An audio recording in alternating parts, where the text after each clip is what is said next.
এই গ্রামে হঠাৎ করেই সব মেয়েগুলো প্রেগনেন্ট হয়ে যায়। এমনকি যারা বিয়ে করেনি তারাও এক অজানা কারণে প্রেগনেন্ট হয়ে গেলে পুরো গ্রামবাসী ভাবনায় পড়ে যায়। ওই দিন সকাল 10টায় তাদের গ্রামে একটা ফেস্টিভ্যালের আয়োজন করছিল, কিন্তু কিছুক্ষণ পরে ওই গ্রামের সমস্ত মানুষ অজ্ঞান হয়ে পড়ে। এমনকি ওখানে থাকা পশু পাখিরাও জ্ঞান হারিয়ে রাস্তায় যেখানে সেখানে পড়ে থাকে। মুহূর্তের মধ্যেই সারা দেশ জুড়ে এই খবর ছড়িয়ে পড়ে, আর তাদের গ্রামে তখন এই ঘটনা ইনভেস্টিগেশন করার জন্য পুলিশ চলে আসে। যদি কেউ ওই গ্রামের সীমানার ভেতর ঢুকতে চায় তখনই সে অজ্ঞান হয়ে যায়। সেজন্য তাদের ওখানে সুজান নামে একজন সায়েন্টিস্টকেও পাঠানো হয়। আর তাদের গ্রামের হসপিটালের ডাক্তার অ্যালেন শহর থেকে এসে দেখে যে সমস্ত মানুষজন জ্ঞান হারিয়ে পড়ে রয়েছে। তবে এই ঘটনাটা আসলে কেউই বুঝতে পারে না। যখন ঠিক বিকেল 4টা বাজে ঠিক তখনই তাদের সমস্ত মানুষজন সবাই আবার জ্ঞান ফিরে পায়। আর এরপর পরিস্থিতি স্বাভাবিক হয়ে গেলে কয়েকটা দিন পেরিয়ে যায়। কিন্তু অল্প কিছুদিন পরে গ্রামের মেয়েরা বুঝতে পারে যে তারা আসলে প্রেগনেন্ট হয়ে গেছে। যেই মেয়েটির কোনোদিনও বিয়েই হয়নি সেই মেয়েটিও প্রেগনেন্ট হয়ে যায়। এই ঘটনায় তাদের গ্রামের সবাই অনেক বেশি চিন্তায় পড়ে যায়। আর এরপর সরকারের পক্ষ থেকে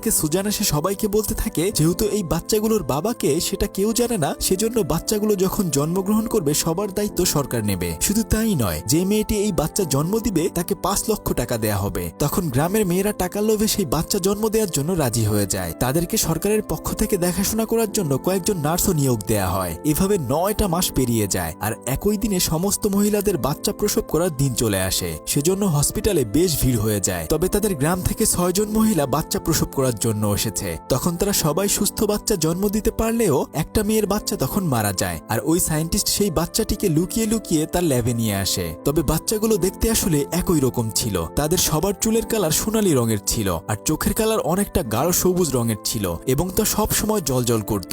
এভাবে বেশ কিছুটা দিন পেরিয়ে যায়। তবে যখন ডেভিড নামের ওই বাচ্চাটির বয়স 2 বছর হয় তখন সে নিজেই নিজের নাম লিখতে পারে। আসলে সেদিন যেই বাচ্চাগুলো জন্মগ্রহণ করছিল প্রত্যেকটি বাচ্চাই অনেক মেধাবী ছিল।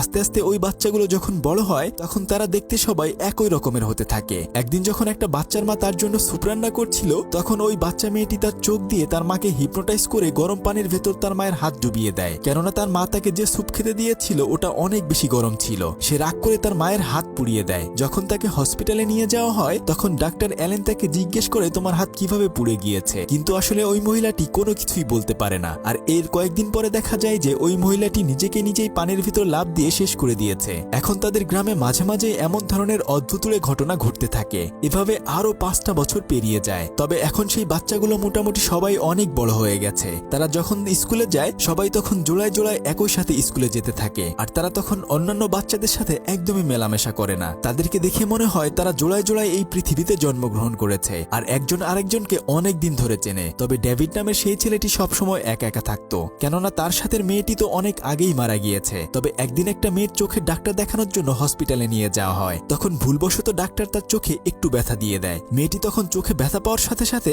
অনেক বেশি রাগ করে ওই ডাক্তারকে হিপনোটাইজ করে নিজের কন্ট্রোলে নিয়ে আসে এবং তার চোখের ভেতরে একা একাই ড্রপ দিয়ে দেয়। এভাবে আরো কয়েকটা দিন পেরিয়ে যায়। কিন্তু ডেভিড নামের সেই ছেলেটি সবসময় একা একাই থাকতো। যেহেতু তার সাথে ঘোরার জন্য কেউ ছিল না তাই সে সবসময় তার মায়ের সাথে বসে গল্প করত। তবে একদিন যেখানে তার সাথে জন্মগ্রহণ করা মেয়েটিকে কবর দেওয়া হয়েছিল সে সেখানে গিয়ে দেখে যে ওই মেয়েটির মা ওখানে বসে আছে। তখন ডেভিড বুঝতে পারে যে ওই মেয়েটির মা হয়তো তার মেয়ের শোকের কারণে কিছুক্ষণ পরে গিয়েই নিজেকে শেষ করে দেবে। আসলে মানুষের মনে কি চলছে ডেভিড দূর থেকে দেখে সেটা বুঝতে পারত। বেশ কয়েকদিন পরে যখন সমস্ত বাচ্চারা স্কুলে পড়াশোনা করছিল তখন তাদের টিচার বাইরে গেলে ওই স্কুলের একজন ঝাড়ুদার চলে আসে। তবে ভুলক্রমে তার হাতে থাকা ঝাড়ুতে ওখানকার একটা ছেলে ব্যথা পায়। আর তখনই তারা সবাই মিলে ওই দারোয়ানকে তাদের চোখ দিয়ে কন্ট্রোল করে ফেলে। তারা তাকে কন্ট্রোল করে স্কুলের ছাদের উপরে নিয়ে ইচ্ছাকৃতভাবেই লাফ দেয়। এই ঘটনা দেখে অ্যালেন বুঝতে পারে যে এই বাচ্চাগুলো আসলে সাধারণ কোনো বাচ্চা নয়, আর ওদের জন্য গ্রামে এমন সব ভয়ঙ্কর ভয়ঙ্কর ব্যাপার হচ্ছে। তাই সেদিন সে সায়েন্টিস্টের সাথে দেখা করার জন্য যায়। তখন সায়েন্টিস্ট তাকে বলে এই বাচ্চাগুলো জন্মগ্রহণ করার পরে 20 থেকে 30 জন মানুষ মারা গিয়েছে। তবে এই ঘটনা শুধু আমাদের এখানেই নয়,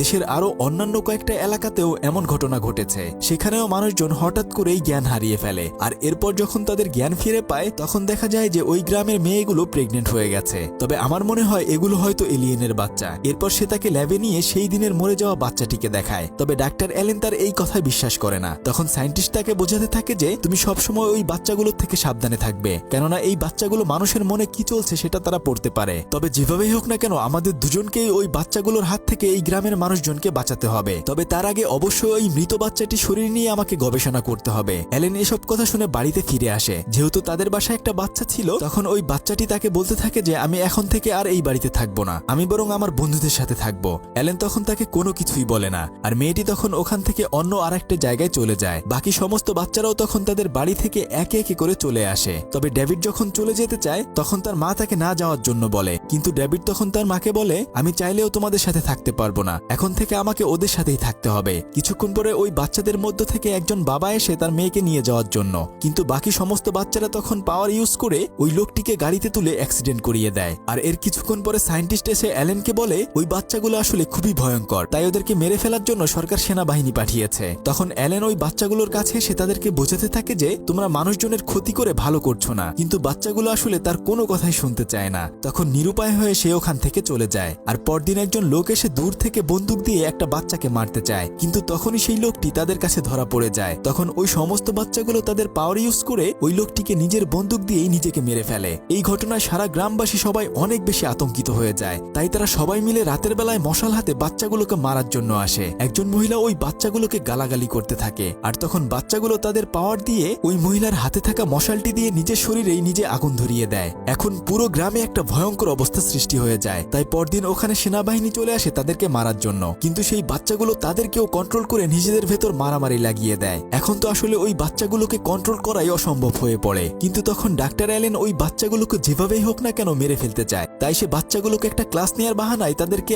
অন্য আরেকটা রুমে নিয়ে আসে, আর সে তার হাতে করে একটা সুটকেস নিয়ে আসে, কেননা ওই সুটকেসের ভেতর বোমা রাখা ছিল। কিন্তু যেহেতু সবগুলো বাচ্চা শয়তান হলেও তাদের মধ্যে ডেভিড নামের ওই ছেলেটি খুবই ভালো ছিল, তাই তার মা চাচ্ছিল না আসলে তাদের সাথে ডেভিডকেও মেরে ফেলা হোক। অ্যালেন তখন খুব চালাকি করে ডেভিডকে বাইরে বের করে দেয়, কিন্তু কিছুক্ষণ পরে ওই বাচ্চাদের মধ্য থেকে একটা মেয়ে অ্যালেনের এই প্ল্যান বুঝে ফেলে। তবে যখন তারা বাইরে বের হতে যাবে আর ঠিক তখনই ওখানে বোমাগুলো ব্লাস্ট হয়ে যায়, আর একই সাথে অ্যালেন সহ ওই বাচ্চাগুলোও মারা যায়। আর এভাবে ওই গ্রামবাসী সবাই এলিয়েনের ওই বাচ্চাগুলোর হাত থেকে রক্ষা পায়। তবে বাচ্চাগুলোকে এভাবে মেরে ফেলা ঠিক হয়েছে কিনা অবশ্যই কমেন্ট করে জানান।